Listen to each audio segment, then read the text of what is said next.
Ô Créateur, tu es l'unique Seigneur. Toi qui nous donnes la vie en surabondance.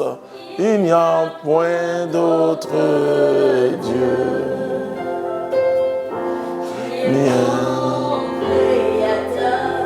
Bonne et heureuse année anticipée. Même si nous sommes dimanche, je te souhaite déjà bonne et heureuse année et je bénis le Seigneur pour ta vie. C'est pourquoi je veux qu'on loue. On entre dans cette nouvelle année avec la louange. À toi, toi, il n'y a point d'autre Dieu. Alpha, Oméga, à toi, il n'y a point d'autre. Je vous salue pour cette occasion merveilleuse que le Seigneur nous donne. Et déjà, je vous annonce que 2019 sera l'année de l'accomplissement de toutes les prophéties dans ta vie, l'année de l'accomplissement de toutes les visions dans ta vie. Et ce sera l'année Zoé dont je choisis la vie de Dieu. Nous allons parler de la vie de Dieu, la vie en surabondance, la vie que Dieu nous donne face aujourd'hui au monde. Car nous voyons la jeunesse, les femmes, les hommes de ce monde, on se dit que l'homme est perturbé. Quand on voit tous ces tremblements de terre, quand on voit toutes ces guerres, et aussi le changement climatique qui affecte notre vie, notre monde, nous disons que nous devons choisir la vie. Alors, toi, mon frère, toi, ma sœur, tu dois choisir la vie Zoé de Dieu. Alors, comment il faut comprendre aujourd'hui ce que le monde est en train de vivre? Le monde a laissé la vie à côté. Ce qui est important, c'est les profits. Les entreprises ne pensent qu'au profit. Et dans la politique, on ne pense qu'à son intérêt personnel. Donc, nous disons qu'il faut choisir la vie. Nous choisissons la vie de Dieu, la vie Zoé de Dieu. Le démon est en train d'aveugler les hommes. Et vous voyez qu'aujourd'hui, l'avortement, le suicide, il pousse les hommes et les femmes de ce monde à désobéir à Dieu. Mais nous choisissons la vie. Et alors, ce que tu dois retenir aujourd'hui, quand tu parles avec quelqu'un, dis-lui, moi, je choisis la vie. Quand je choisis la vie, je deviens agréable à mon frère. Je deviens une chance pour mon frère. Et quand nous lisons la parole de Dieu, Deutéronome au chapitre 30, verset 19, Dieu dit, je prends aujourd'hui à témoin contre vous le ciel et la terre. Je te propose la vie ou la mort, la bénédiction ou la malédiction. Choisis donc la vie pour que toi et ta postérité vous viviez. Donc tu comprends, mon frère, ma soeur, que à chaque carrefour de ta vie, à chaque carrefour de nos vies, Dieu nous pose une question. Bénédiction ou malédiction, vie ou mort. Mais en même temps, il te dit, choisis la vie, et si tu choisis la vie, toi et tout ta descendance, tous ceux qui vont naître de toi, que ce soit spirituellement, en parlant de Jésus, en parlant de l'amour de Dieu, des gens vont naître spirituellement. Ces gens vont choisir la vie. Mais aussi tes enfants vont choisir la vie. Tous ceux qui sont autour de toi, tes collègues au travail vont choisir la vie. Mais nous avons décidé de choisir la vie. Alors, il faut bien comprendre. J'aime beaucoup les Grecs parce qu'ils ont défini la vie sur 3 échelles. L'échelle primaire, ils parlent de bios. Bios, c'est la vie. Et vous comprenez que c'est bios qui donne le mot biologie. Biologie, ça veut dire la vie, la science de la vie. Et donc, cette vie, c'est ce que nous vivons. L'homme ordinaire, l'homme charnel vit cette vie. Et les animaux même ont cette vie bios. Quand nous mangeons, nous entretenons la vie bios. Et quand nous nous parfumons, quand nous nous habillons, c'est par rapport à ces besoins de la vie bios. Jésus dira, ne vous inquiétez pas de ce que vous allez manger, comment vous allez vous habiller, c'est la vie bios. Mais bien sûr, il dit que notre Père Céleste, c'est que nous avons besoin de ces choses-là, mais il dit de chercher la vie Zoé. Donc, il y a d'abord la vie bios, à un niveau primaire. Ensuite, à un niveau plus en profondeur, et que j'appellerais le niveau secondaire, c'est la vie souké. Souké vient du mot et qui a donné le mot psychologie, tout ce qui est psychique en nous et tout ce qui est profond. Et toutes ces choses-là font partie de nos émotions, notre sensibilité, si vous voulez. Donc, l'aspect psychologique de notre vie, et qui est encore plus profond, alors c'est très important parce que ça ne se voit pas, ce sont les sentiments qu'on développe, voilà, un amour pour son enfant. L'amour pour son enfant n'est pas encore Zoé, mais c'est l'amour qui jaillit de notre être psychique. Et dans cet être psychique, il y a vraiment notre sensibilité, nos émotions, même nos peurs, etc. Donc c'est une vie secondaire. Ensuite, il y a une vie supérieure, qu'ils appellent Zoé. Vous vous rappelez du livre de la Genèse au chapitre 2, la Bible dit que Dieu a fait l'homme avec la boue. Et ensuite, Dieu a soufflé dans ses narines et l'homme est devenu un être vivant. Dieu a soufflé la vie supérieure, la vie Zoé. Alors l'homme est devenu un être vivant. Et tant que la vie Zoé, la vie de Dieu n'est pas en toi, tu ne vis que de la vie bios ou de la vie souké. Tu dépends de tes émotions, tu dépends de tes désirs, que ce soit les désirs sexuels, que ce soit désirs alimentaires et tout ce que tu, finalement, et comme le dit l'apôtre Paul, tu es étranger à la vie de Dieu. Et c'est pourquoi je te dis, choisis la vie Zoé. Cette qualité de vie de Dieu. Quand Jésus nous dit en Jean au chapitre 10 que je suis venu pour donner la vie en surabondance. C'est la vie Zoé. Quand Jésus se présente en disant « Je suis le chemin, je suis la résurrection et la vie », il s'agit de la vie Zoé. Ce n'est pas d'une vie. Et il dit « Que c'est-il à l'homme de gagner le monde s'il doit perdre son âme ?» Il parle là de la vie Zoé. Si tu n'as pas la vie Zoé, si tu as tout ce que le monde te propose, et si tu n'as pas la vie Zoé, c'est compliqué pour toi. Alors je te dis, choisis pendant que tu entends cette parole. Dis, et s'il y a quelqu'un à côté de toi, dis, je choisis la vie. Je choisis la vie de Dieu et je vais vivre de cette vie. En choisissant la vie Zoé, tu apportes la vie. Je dis aux gens, écoutez, quand nous prions pour les gens, quelle vie nous communiquons à ces personnes? Et surtout quand vous imposez la main à quelqu'un, si vous n'avez pas la vie Zoé, c'est votre vie à vous que vous communiquez à cette personne. Mais quand tu as la vie Zoé, cette vie se transmet, se propage. Là où tu es, Marie, elle avait la vie Zoé. Quand Marie entre chez Élisabeth, le Saint-Esprit, il y a un environnement spirituel qui se crée. Et Élisabeth, cette vieille femme devient prophétesse. Vous voyez, elle commence à prophétiser. Jean le Baptiste crie dans le sein maternel, Alléluia, parce qu'il a reçu la vie Zoé, transportée par le Saint-Esprit.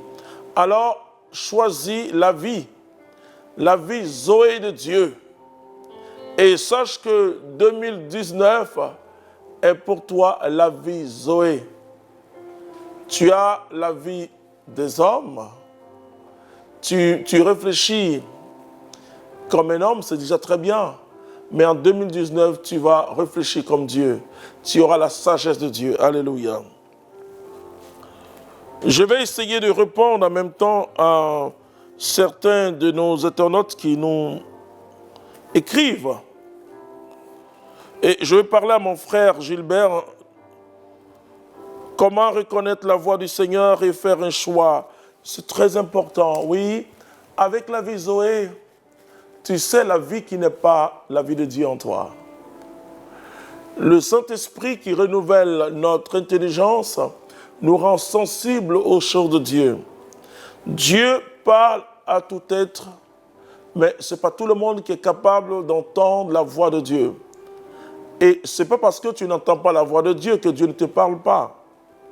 Mais pour reconnaître cette voix de Dieu, c'est comme le disent les gens.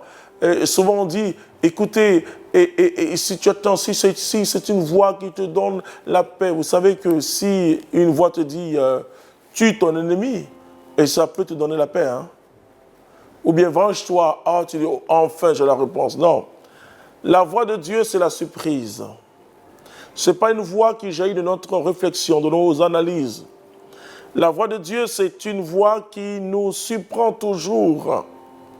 Alors que tu étais très offensé par quelqu'un, tu entends une voix qui dit « Je suis amour, sois amour ». Ça veut dire lui pardonner, tout simplement.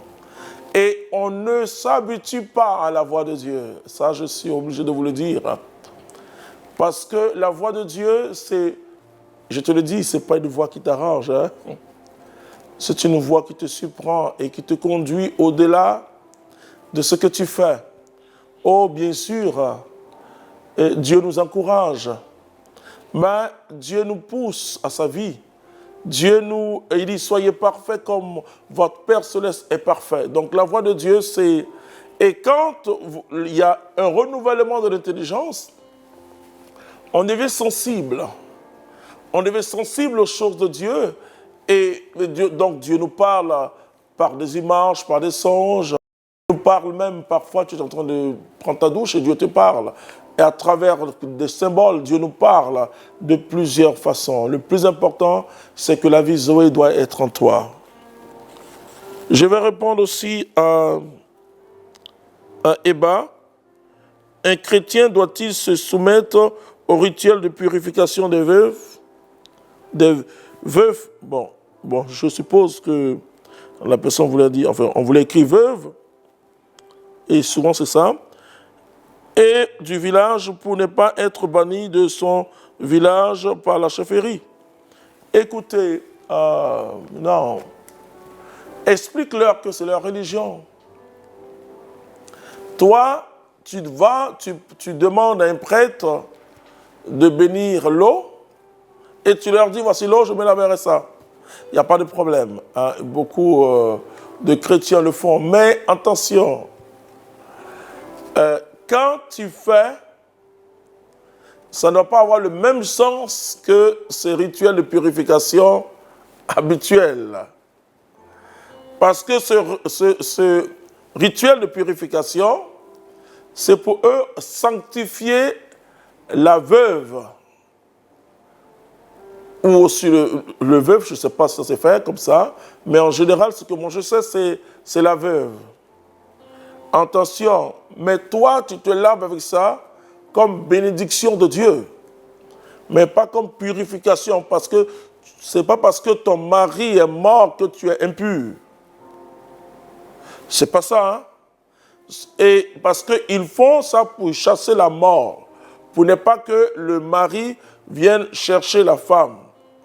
Alors, si toi, tu prends de l'eau bénie, que je te conseille, et que tu es dans cette mentalité, c'est grave, c'est très grave. Parce que toi, tu ne dois pas croire que ton mari va venir te chercher. Eux, ils font ça, c'est leur religion. Ce qu'on appelle la religion traditionnelle, c'est leur religion. Mais toi, tu peux demander qu'on bénisse l'eau et tu te laves avec ça. Et pour couper court, puisque si on ne te voit pas ça, bon, tes parents auront peur, mais ce n'est pas la même signification. Ça, c'est très important. Il y a un autre que je ne dirai pas son nom forcément, qui me demande, est-ce que devenu chrétien, est-ce qu'il doit accepter, comme il était ex-musulman, donc devenu chrétien, est-ce qu'il doit accepter les sacrifices de moutons? Je peux vous dire, et tous ceux qui m'écoutent, que l'islam est une religion de Dieu. Voilà. Et de la même façon dont quand nos parents crient Nyamien Allah, ils parlent à Dieu. Donc l'islam est une religion où on invoque Dieu. C'est ce que je veux dire. Où on invoque Dieu, le vrai Dieu que nous. J'étais en train de prêcher une retraite quand Dieu m'a donné une lumière. J'ai placé 3 personnes alignées. Et j'ai demandé au retraitant, un retraitant, de venir à côté. J'ai vraiment très aligné, mais très proches les uns des autres. Alors, je lui ai dit, écoute, mets-toi en face du premier. Qu'est-ce que tu vois? Il dit, mais je ne vois que le premier. C'est ça l'islam. L'islam ne voit que le premier. Mais voir les autres, je lui dis, bon, quand tu as vu le premier seul, mais bon, comme tu as vu les autres avant de voir le premier, est-ce que tu penses que les autres sont encore là? Il dit, oui, les autres sont encore là. Exactement. Alors, je leur dis, ok, mettez-vous maintenant les uns à côté des autres, mais tous en face de moi. Alors, ils se sont mis, j'ai dit, mais c'est ça la Trinité. C'est que nous les voyons en face. Il y a eu la révélation, il y a eu le dévoilement, c'est tout. Un dévoilement qui nous permet, et le Dieu unique, de le voir pas en 3 dieux, mais en un seul Dieu et 3 personnes distinctes. Voilà. C'est ce qu'on appelle la Trinité. Mais chaque personne est Dieu, mais ne forme pas 3 dieux. Le Père est Dieu, le Fils est Dieu, le Saint-Esprit est Dieu. Voilà. Ça, donc, l'islam offre, lors de la Tabaski, je pense, et c'est bien la Tabaski, où l'islam offre le mouton à Dieu, et dans un rituel que Abraham, bon, nous on dit que Abraham a voulu sacrifier Isaac et lui Ismaël. Peu importe. Mais le plus important, c'est que l'islam offre cela à Dieu. Parce qu'après, c'est l'homme qui va manger. Donc, ce n'est pas un rituel païen. Comme là où on donne la nourriture, on met sur les tombes. Non. Donc, écoute, je vais dire quelque chose qui va même t'étonner. Tu peux même les accompagner parfois à la mosquée. Il faut aller au-delà des religions pour connaître Dieu. Si tu ne vas pas au-delà des religions, tu ne peux pas rencontrer Dieu. Et la théologie de l'Église catholique dit, même si quelqu'un n'a pas Jésus-Christ, ça il faut le retenir, vous qui nous suivez chaque jour, il faut retenir ces choses, même si quelqu'un n'a pas Jésus-Christ. On paraphrase un peu Paul dans Romains chapitre 2. Même si quelqu'un n'a pas Jésus-Christ et que dans son cœur, il vit selon Dieu, cette personne peut être sauvée. Si elle est sauvée par Jésus-Christ. L'islam que beaucoup de chrétiens ne connaissent pas. L'islam prononce plus le nom dans le Coran, le nom d'Issa plus que tout autre prophète. Issa, c'est Jésus-Christ.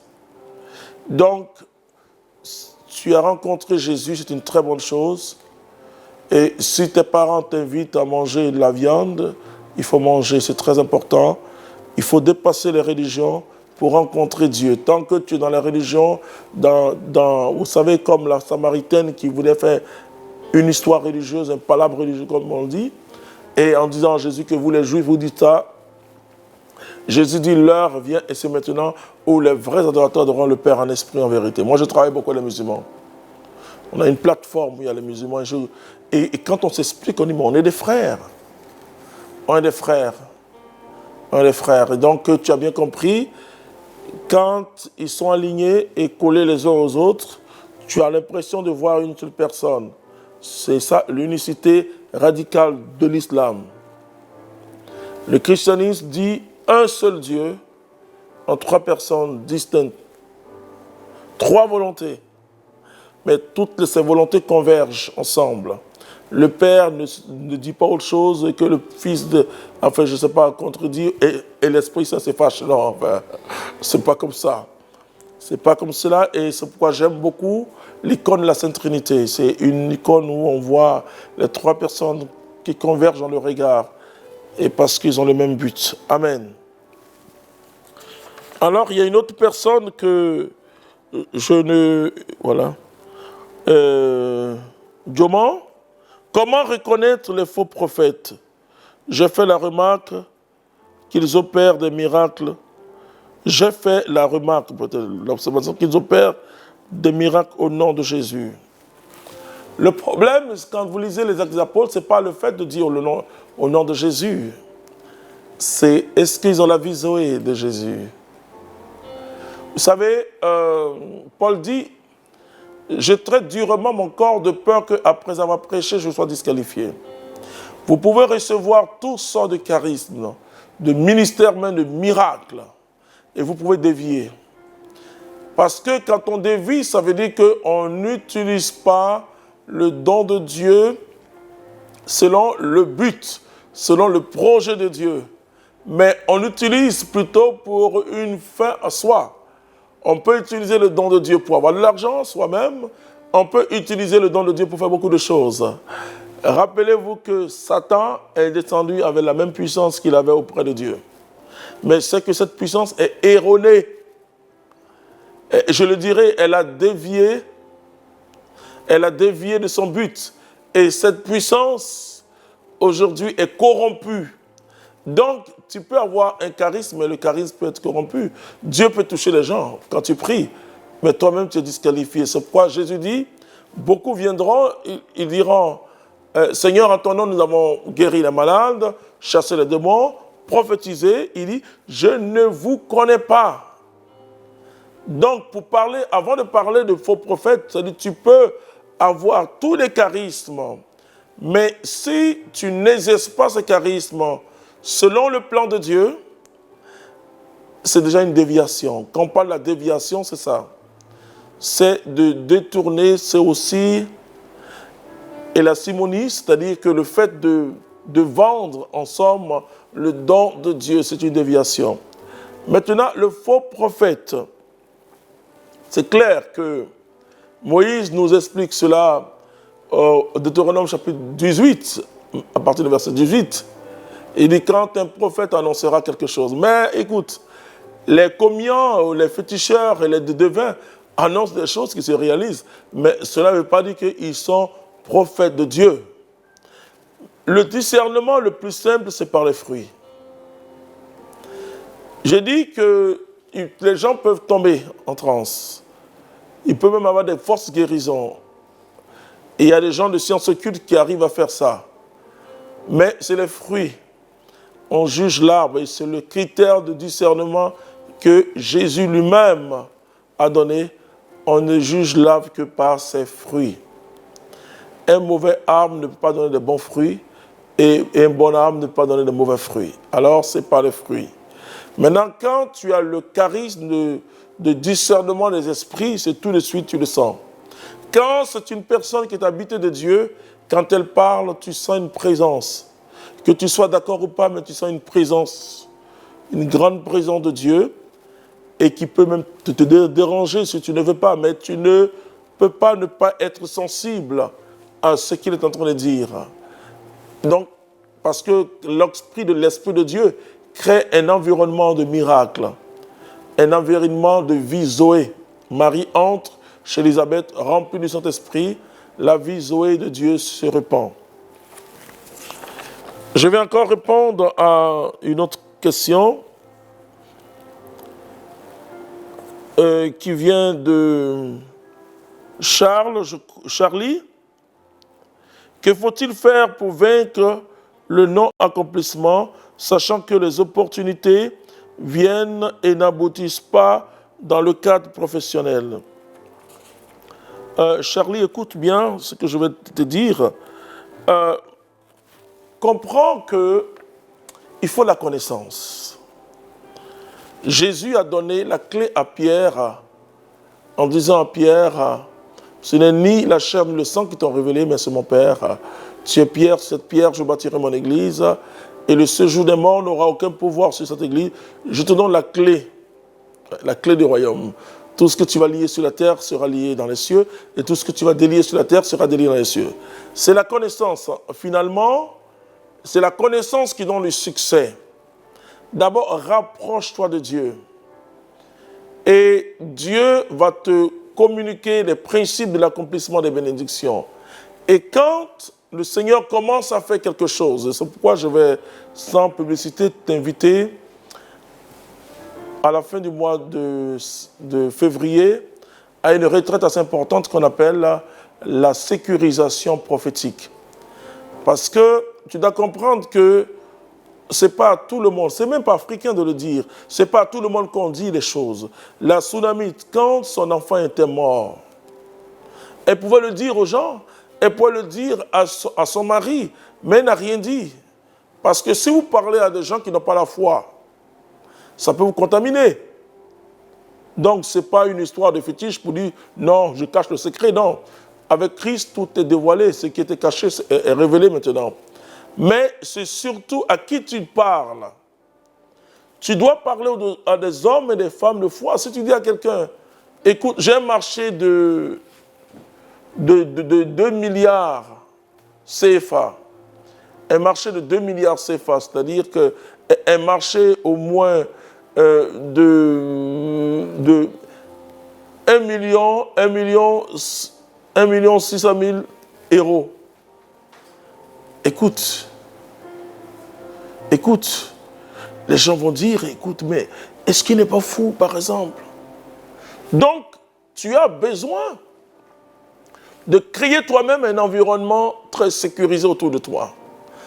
Ensuite, tu dois croire que le Seigneur va réaliser ça et ne pense pas à l'esprit de non-accomplissement.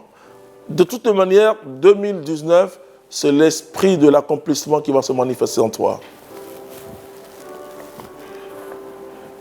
Ok, Marie-Pélagie, comment sécuriser et posséder son lieu de travail, son domicile? Je vais te le dire déjà. En priant chaque jour. En priant chaque jour dans ta maison, tu sécurises ta maison. Et Josué dit, moi et ma maison, nous allons servir le Seigneur. Tu sers le Seigneur, tu viens à la prière, c'est bien. Mais et tes enfants, sans les obliger. Hein. Mais, comme je dis souvent aux parents, quand les enfants observent le changement dans la vie de leurs parents, les enfants prient automatiquement. Quand les parents font plus des histoires entre eux. Je veux bénir le Seigneur pour chacun. Quelqu'un, Alexia, dit, il a été dit dans la 4e et 5e partie du direct sur le combat spirituel que nous devons garder nos langues et ne pas faire sortir nos projets. Alors, toi, tu as bien compris. Tu dois confier ça à Dieu et aux hommes de foi. Et c'est quand le projet se réalise que tu annonces. C'est très important, ce n'est pas du fétichisme, mais c'est la discrétion. Marie n'a pas dit à Joseph ce qui s'est passé de toute manière. Joseph ne pouvait pas croire.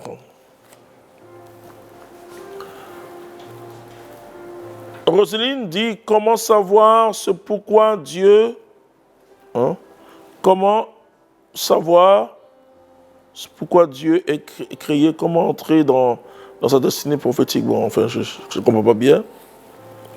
Dieu n'est pas un être créé, il est un être incréé. Et comment entrer dans sa prophétie? Quand une parole est descendue, a touché ton âme, et que tu sais que Dieu s'adresse à toi, si la parole est accompagnée d'une grande promesse, tu ne dois pas voir la promesse dans l'avenir, mais tu vois la promesse accomplie déjà par la parole. C'est-à-dire que Dieu, même le prophète qui reçoit la parole de Dieu, il transmet cette parole selon sa fragilité humaine. Sinon, Dieu ne conjugue pas. Il a un seul temps, c'est le présent. Ce qui est a déjà été, et ce qui sera aussi a déjà été. C'est-à-dire Dieu, 1000 ans est comme un jour, donc c'est pas, il n'a pas la notion, même s'il est tout puissant, il ne comprend pas ce que c'est que le futur. C'est les hommes qui mettent les choses au futur. Comprenez? Quand Dieu annonce le Messie, oh, nous on voit ça comme, c'est sous la prophétie d'Isaïe, Isaïe au chapitre 7, ou Isaïe chapitre 11, ou chapitre 29, ou chapitre 35. Mais c'est 8 siècles avant Jésus-Christ. C'est 8 siècles avant Jésus-Christ, mais ça, c'est les hommes. Mais Dieu donne la réponse. Vous comprenez déjà, regardez, imaginez-vous l'Immaculée Conception de Marie. Alors que c'est elle qui devait mettre au monde le Sauveur du monde. Mais elle a été déjà sauvée. Parce qu'une goutte de sang de Jésus a touché cet enfant qui se formait déjà au premier jour. C'est-à-dire, Jésus, sur la croix, a sauvé Marie déjà. Alors, comment comprendre ça? Oui, c'est un langage assez spirituel pour dire qu'elle a été épargnée du péché originel. C'est très important. Par Jésus-Christ, Marie est sauvée et l'Immaculée de Marie vient des mérites de Jésus. Pas des mérites de Marie, mais de Jésus.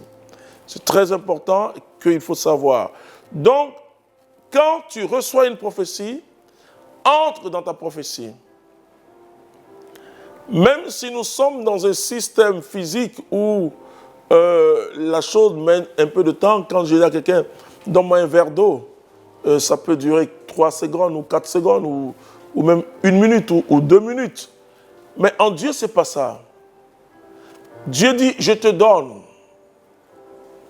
Ne dis pas, Seigneur, où est ça? Jésus dit à Thomas, heureux ceux qui croient sans avoir vu. Donc, marcher avec Dieu quand tu reçois une prophétie. Si la prophétie te dit que tu vas te marier, si la prophétie te dit que tu vas prospérer, vois-toi déjà prospérer, vois-toi déjà marié. Alléluia. Je continue toujours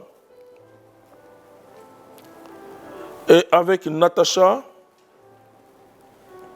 J'aimerais savoir quelle prière faire pour la protection des enfants, car compte tenu de nos occupations, les enfants sont surveillés par des jeunes dames dont on ne connaît pas les fondements spirituels. Et à cause de vous, j'ai envie d'anticiper ce séminaire parce que l'erreur qu'on fait souvent, c'est qu'on ne sécurise pas. Vous savez, vous pouvez même avoir de l'eau bénie chez vous, vous aspergez votre maison, mais si vous-même vous ne prenez pas autorité, le prêtre qui va venir asperger, vous savez, les sacramentaux, ce ne sont pas les sacrements. Les sacrements, par exemple, l'Eucharistie. L'Eucharistie, c'est comme le Saint-Sacrement. L'Eucharistie, c'est la présence réelle de Jésus. Et ça ne se discute pas, il est présent. Quel que soit que tu aimes le prêtre qui célèbre la messe ou pas, chaque fois qu'il célèbre la messe, Jésus est présent. Alléluia, c'est très important. Mais et quand on bénit d'abord, c'est un acte de foi. que je pose. Moi, je pose cet acte de foi et le prêtre aussi pose cet acte de foi, croyant que par la bénédiction qu'il vient de faire, Jésus-Christ est là, il protège. Mais c'est nous deux. C'est pourquoi on commence toujours à asperger les hommes d'abord. Nous sommes des pierres vivantes. Si nous sommes sanctifiés, si nous vivons, parce qu'on peut bénir ta maison, même le pape peut venir bénir ta maison, le pape François, que j'aime tant, peut venir bénir, c'est un homme loin. Mais si tu fais de ta maison une maison de prostituée, écoute-moi, c'est que tu choisis toi-même de mener une vie. Si tu fais de ta maison une maison de trafiquants de drogue, tu as dit non, comme on m'a béni, comme on a béni, non, c'est pas vrai. Donc, la sécurisation de tes enfants, je ne peux pas te dire ça, mais il y a une prière. Quelle que soit la religion de la personne, elle doit vraiment accepter de venir recevoir une prière. Si les musulmans chrétiens, on prie ensemble, on demande à Dieu de sécuriser la maison. Et quand on prie, et d'ailleurs si c'est un musulman, si c'est un protestant, ils seront là quand on prie. Mais quand ce n'est pas des chrétiens ou des musulmans réels, alors la personne dit non, il ne faut pas me toucher au béni. Que Dieu nous garde et que la puissance de Jésus-Christ agisse et que sa gloire se manifeste. Je vais prendre les autres, dans les autres émissions, que ce n'est pas la seule émission. Nous aurons l'année 2019, Zoé commence. Que Dieu te bénisse. Amen.